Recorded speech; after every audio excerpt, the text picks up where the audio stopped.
प्रिय विद्यार्थियों, आज हम पढ़ेंगे अपना चैप्टर नंबर 15 जिसका शीर्षक है वाच्य। इसके अंतर्गत हम पढ़ने वाले हैं वाच्य की परिभाषा, इसके भेद और कौन कौन से वो नियम हैं जिनसे वाच्य परिवर्तन किया जाता है, एक वाच्य को दूसरे वाच्य में बदला जाता है। तो सबसे पहले एक इंडेक्स दी हुई है, उसमें जैसा कि आपको पता है हर क्लास में हम इसे पढ़ते हैं, तो आपको पूर्व जानकारी कितनी है उसे भरकर आप सबमिट करो। उसके पश्चात आप देखिए कुछ एक वाक्य दिए हुए हैं, हम वाक्य से परिभाषा की ओर चलते हैं। तो सबसे पहले हम बात करते हैं उदाहरणों की। अक्षय पुस्तक पढ़ता है, अक्षय से पुस्तक पढ़ी जाती है। अक्षय पुस्तक पढ़ता, जैसा कि आपको पता है अक्षय काम करने वाला करता है, पुस्तक पढ़ता है, पढ़ता क्या है क्रिया, क्रिया किसके अनुसार है, अक्षय के अनुसार यानी कर्ता के अनुसार। तो ये क्या है, कृतवाच्य है। अक्षय से पुस्तक पढ़ी जाती है, अक्षय कौन है, काम करने वाला कर्ता, पुस्तक क्या है, कर्म, पीछे आपने पढ़ लिए हैं चैप्टर कर्म से संबंधित। पढ़ी जाती है, पढ़ी जाती क्या है, क्रिया। तो यहाँ क्रिया किसके अनुसार है, पुस्तक के अनुसार है, अक्षय के अनुसार नहीं है। पढ़ी जाती है स्त्रीलिंग है, देखो पढ़ी स्त्रीलिंग है, जाति स्त्रीलिंग है, पुस्तक क्यों, पुस्तक खुद स्त्रीलिंग शब्द, इसलिए क्रम के अनुसार क्रिया ही है, स्त्रीलिंग ही क्रिया ही है।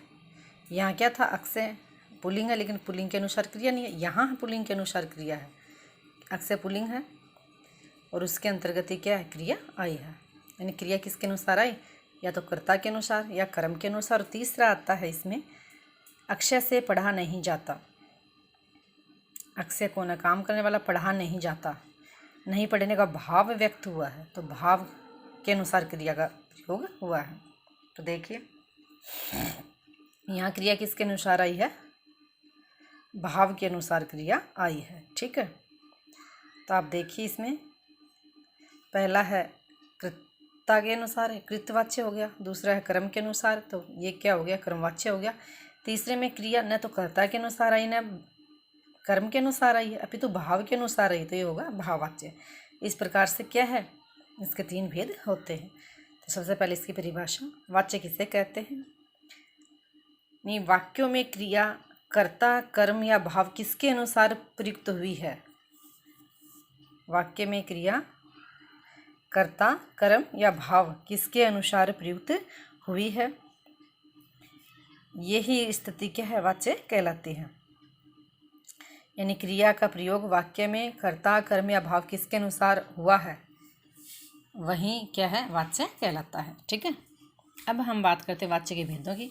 जैसे आपको अभी बताया वाच्य के भेद होते तीन, कृतवाच्य, कर्मवाच्य और भाववाच्य।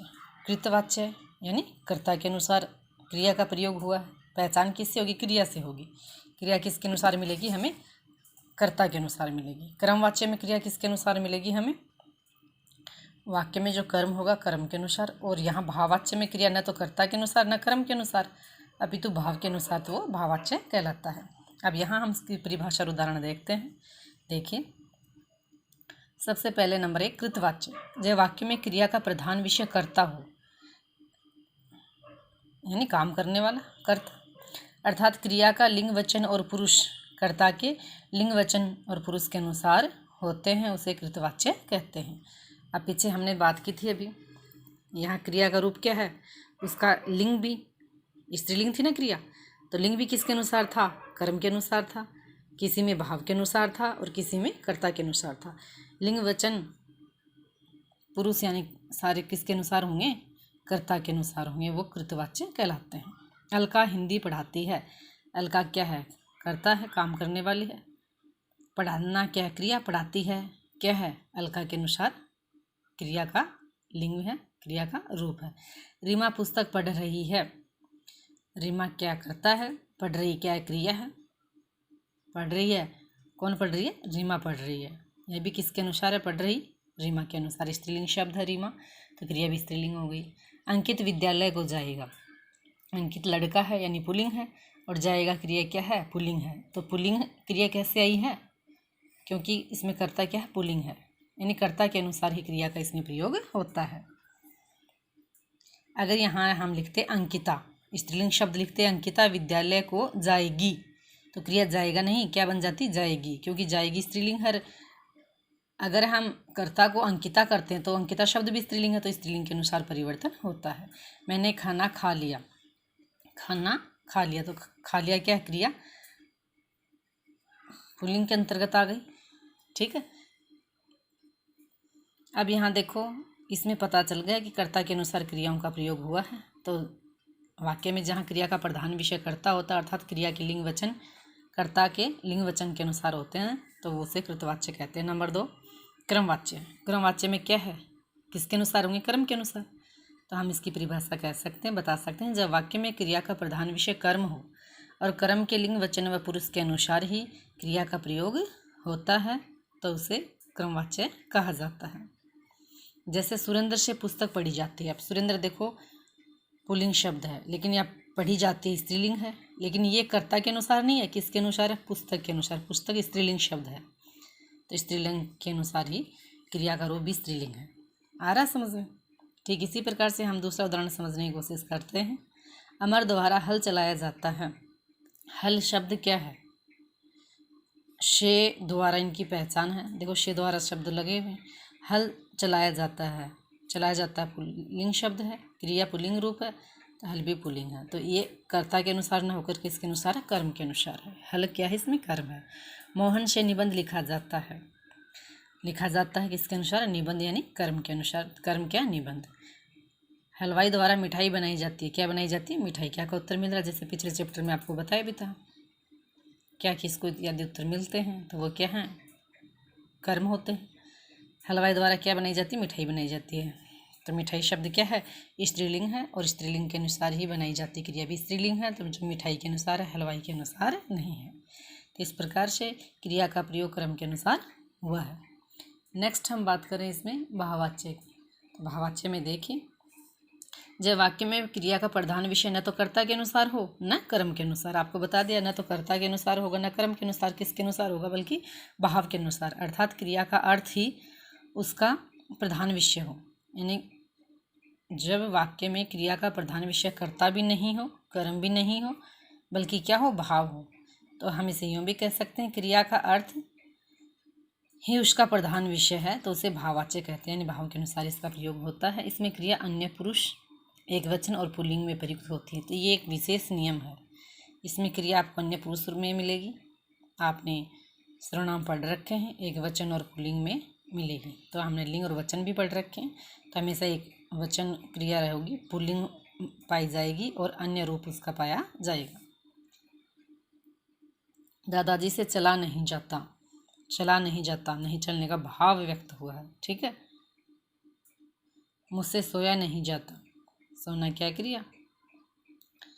दादाजी से बैठा नहीं जाता, एक वचन में है क्रिया का रूप।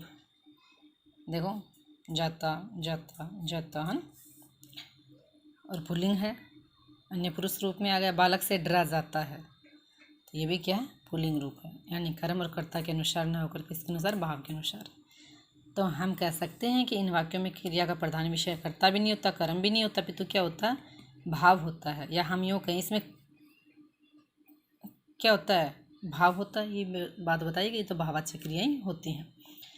अब देखिए कुछ विशेष बताया गया है, इसको ध्यान रखो। आप नोट किया है, भाववाच्य केवल अकर्मक धातुओं से बनता है। ये हमेशा याद रखना, भाववाच्य जो क्रियाएं हैं वो अकर्मक धातुओं से बनेंगी। अकर्मक, देखो हमने क्रिया के दो रूप पढ़े थे कर्म के आधार पर, अकर्मक और सकर्मक।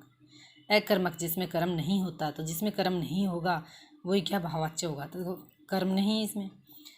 चला नहीं जाता, क्या नहीं चला जाता, क्या का कोई उत्तर नहीं मिल रहा। सोया नहीं जाता, क्या सोया नहीं जाता, अकर्मक क्रिया, सोना, चलना, बैठना, डरना, पीछे वाले चैप्टर में हमने पढ़ा था। तो अकर्मक क्रिया जहाँ होंगी वो क्या है, भाववाच्य होता है। अब यहाँ देखो, पुस्तक हल सकर्मक थी ना, कर्म निकल रहा था, मौन से लिखा जाता है क्या, निबंध उत्तर मिल रहा था। हलवाई से मिठाई बनाई जाती है, क्या बनाई जाती है, मिठाई। मैंने खा लिया, क्या, खाना। अंकित विद्यालय को जाएगा, कहाँ जाएगा, विद्यालय को। आ रहा ना उत्तर सभी का। तो इस प्रकार से ये नियम आप याद रख लो, अपने आप ही भाववाच्य क्रिया पहचान में आ जाएगी। नेक्स्ट हम पढ़ते हैं वाच्य परिवर्तन के नियम। तो सबसे पहले देखिए, वाच्य जो परिवर्तन होते हैं वो दो प्रकार से होते हैं। एक तो कृतवाच्य से क्रमवाच्य बनाया जाता है, एक कृतवाच्य से भाववाच्य में परिवर्तन होता है। अब कृतवाच्य यानी जहाँ कर्ता होता है, वाक्य किसके अनुसार होते हैं, कर्ता के अनुसार, उन्हें कर्म के अनुसार कैसे बनाए जाए वो नियम ध्यान रखो, फिर स्वतः ही आपको परिवर्तन आ जाएगा। क्रिया को कृतवाच्य से कर्मवाच्य में बदलते समय क्रिया का लिंग, वचन और पुरुष कर्म के अनुसार कर दिया जाता है। आपको पीछे वाले अभी थोड़ी देर पहले बताया, कृतवाच्य में तो क्रिया किसके अनुसार होगी? कर्ता के अनुसार। कर्मवाच्य में किसके अनुसार होगी? कर्म के अनुसार। तो कृतवाच्य को अगर हम कर्मवाच्य में बदल रहे हैं तो कृतवाच्य की क्रिया को कर्ता के अनुसार होता है, इसको बदल कर किस में कर देंगे? हम कर्म में कर देंगे, तो अपने आप ही वो बन जाएगा। फिर इसके साथ क्या करेंगे? हम कर्ता शब्द के साथ से या द्वारा शब्द का प्रयोग कर देंगे। यहाँ देखिए, से द्वारा किसकी पहचान है? कर्मवाच्य की पहचान है। से या द्वारा शब्द इसमें आपको पाए जाएंगे। फिर इसमें कर्म होगा, ये बात ध्यान रखना। देखो यहाँ कर्म था, से द्वारा तो इसमें भी हो सकता है, लेकिन यहाँ कर्म नहीं था। इसमें क्या है? हमेशा कर्म पाया जाएगा, क्योंकि कर्मवाच्य ही है, नाम से पता लग रहा है। नेक्स्ट देखिए, क्रिया के साथ जा धातु का इसमें प्रयोग होता है। जा आ गई ना, जा से जाता, जाती शब्द बन गए क्रिया का रूप। जा क्या धातु आपको बताया था। नेक्स्ट है, क्रिया के काल में कोई परिवर्तन नहीं किया जाता, यानी क्रिया का जो समय है, काल है, वो यूं का यूं लिखा जाता है। जैसे सुनीता पत्र लिखती है, वर्तमान काल है, तो इसमें भी क्या, वर्तमान में ही हमें बदलना है। सुनीता से पत्र लिखा जाता है, ये क्या हो गया? हमारा कर्मवाच्य हो गया। रमेश भोजन करता है, रमेश से भोजन किया जाता है। शायद मैं दिल्ली को जाऊं, शायद मुझसे दिल्ली को जाया जाए, ये भविष्य हो गया, तो ये भी क्या है? भविष्य में बदल दिया गया, भविष्यत काल। ठीक है। अजय ने खाना खाया, अजय से खाना खाया गया। अब दूसरा नियम है, कृतवाच्य से भाववाच्य में कैसे बदला जाता है, तो ध्यान से देखिए। इसका नियम है, कृतवाच्य से भाववाच्य बनाते समय कर्ता में शे का प्रयोग किया जाता है। देखो आपको थोड़ी देर पहले भी बताया, शे इसमें भी आएगा। ठीक है। वहाँ तो क्या है? कृतवाच्य में कर्ता के अनुसार क्रिया के लिंग वचन होंगे, लेकिन भाव में भाव के अनुसार ही हो गया। और इसमें क्या है? आपको पता है, कर्म नहीं होगा। क्रिया को पुल्लिंग, एक वचन और प्रथम पुरुष में बदल देते हैं, ये नियम है। क्रिया जो है उसको पुल्लिंग रखेंगे, एक वचन रखेंगे, क्योंकि भाववाच्य में हमने पहले पढ़ा था क्रिया पुल्लिंग होगी, एक वचन होगी, और हमेशा क्या है? प्रथम पुरुष में रहेगी। और क्रिया के साथ जा धातु का प्रयोग किया जाता है। तो ये कुछ विशेष नियम है। जैसे प्रियंका सोती है, प्रियंका से सोया नहीं जाता है। विशेष करके ये भी याद रख लेना आप, नकारात्मक वाक्य इसमें अधिकतर होते हैं, नहीं का प्रयोग इसमें किया जाता है। वह सोचता है, उससे सोचा नहीं जाता। दादाजी चलेंगे, दादाजी से चला नहीं जाएगा। तो इस प्रकार से क्या है? ये हमारी क्रिया चैप्टर हैं, रूप हैं, और इसी के अनुसार क्या है? परिवर्तन हो गया। Thank you.